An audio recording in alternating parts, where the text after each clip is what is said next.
It was the early 1960s and the streets of America were changing. Young people didn't want their father's cars anymore. They didn't want slow, heavy machines covered in chrome. They wanted something different, something fast, loud, and rebellious. This was a new generation and they craved excitement. Out of this hunger, one car would rise, a car that would spark a revolution, a car that many still call the very first true muscle car, the Pontiac GTO. But how did it all begin? Pontiac was not supposed to be the brand that changed everything. General Motors had strict rules at the time. GM didn't want its divisions building high-performance cars that could embarrass its own luxury models.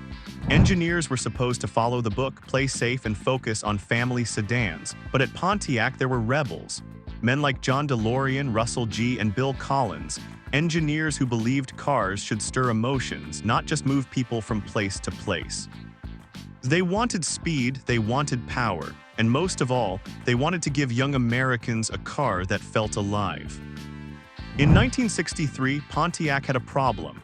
Their full-size cars were selling well, but younger buyers weren't excited. Chevrolet had the Corvette, Ford was cooking up something secret, and Pontiac needed its own identity. DeLorean and his team had an idea: take a smaller, lighter car, the Pontiac Tempest, and drop in a big, powerful V8 engine. Simple, but dangerous. GM rules said you couldn't put engines larger than 330 cubic inches in mid-size cars. DeLorean didn't care. He decided to do it anyway. The result was shocking. The new car carried a 389 cubic inch V8 pumping out up to 348 horsepower. It could burn rubber, it could roar down the street, and it made every driver feel like a street racer. But DeLorean knew this wasn't just an engine swap, it was the birth of a new category. To sell it, the team gave it a name that would echo through history: Gran Turismo Omologato, or GTO, inspired by Ferrari. They knew it sounded exotic, European, even rebellious. It wasn't just a car, it was a statement. At first, Pontiac tried to keep it quiet. The GTO wasn't even its own model in 1964, it was just an option package on the Tempest. The executives thought maybe they'd sell a few thousand, mostly to young gearheads. But when it hit the market, the response was like a wildfire. Pontiac had expected to sell around 5,000 units. Instead, they sold more than 30,000 in the very first year. The GTO had struck a nerve. It was proof that America was ready for raw power at an affordable price. Suddenly, everyone noticed. The car magazines were buzzing. Motor Trend, Car and Driver, Hot Rod, all of them couldn't stop talking about the GTO. Young buyers lined up at dealerships. Parents shook their heads, saying it was too loud, too dangerous, too wild. But that was exactly the point. The GTO wasn't meant for the old, it was built for the young, for the bold, for the ones who wanted to feel the ground shake under their wheels. And this was only the beginning. Because once Pontiac broke the rules, the rest of Detroit couldn't stay silent. Chevrolet, Ford, Dodge, they all wanted in. The muscle car wars were about to begin, and the Pontiac GTO had lit the fuse. But what made the GTO so different from every other car before it?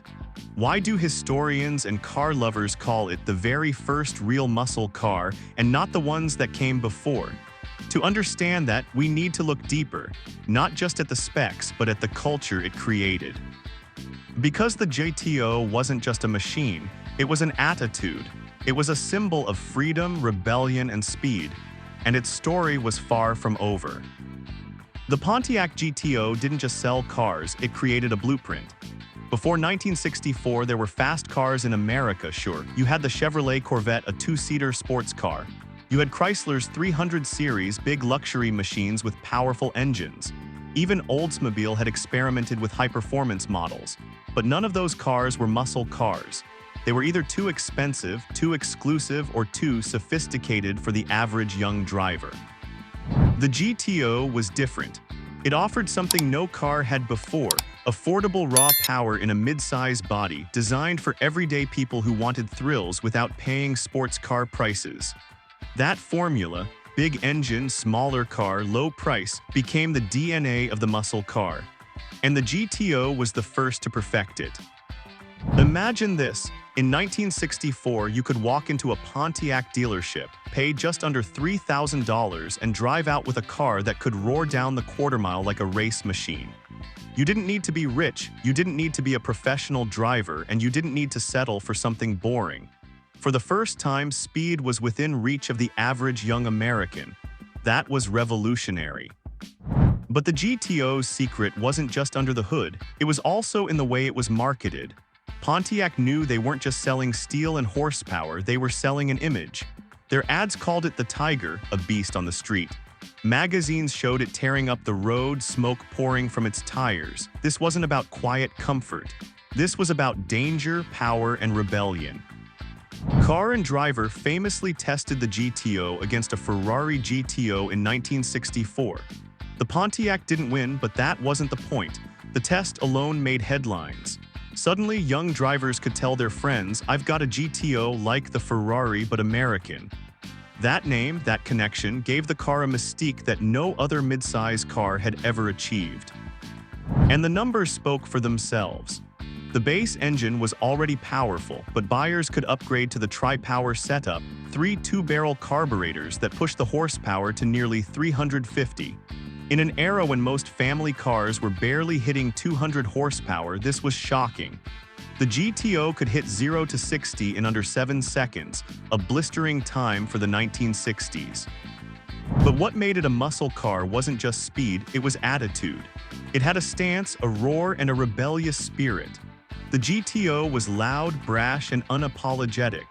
It was built for stoplight drag races, for burning rubber on Friday nights, for showing off on Main Street. It wasn't just transportation, it was personality on wheels. By the mid-1960s, young people saw the GTO as a badge of honor. Owning one meant you weren't just another driver, you were part of a movement. A movement that said cars should be fun, powerful, and a little dangerous. The impact was instant. Rival car companies scrambled to copy the formula. Chevrolet launched the Chevelle SS 396. Ford unleashed the Mustang with bigger engines. Dodge came out with the Charger and later the Challenger. Plymouth brought the Road Runner, a stripped-down budget muscle car. But no matter how many challengers entered the fight, the GTO was the one that started the war. Some argue there were muscle cars before the GTO.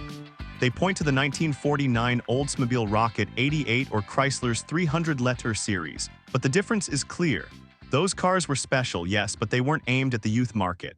They weren't affordable, and they weren't marketed as rebellious street fighters. The GTO was the first to combine all the ingredients: affordability, performance, attitude, and accessibility. That's why it earned the crown as the first real muscle car. The cultural shift it sparked was bigger than anyone at Pontiac could have imagined. Suddenly, Detroit wasn't just building cars, it was building weapons of horsepower.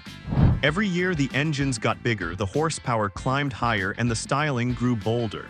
By 1966, the GTO was selling over 96,000 units, proving it wasn't just a fad, it was a full-blown revolution. But revolutions don't last forever. What goes up must come down. And while the GTO started the muscle car era, it would also become a victim of its own success. Government regulations, insurance hikes, and a changing culture would soon threaten the very cars it inspired.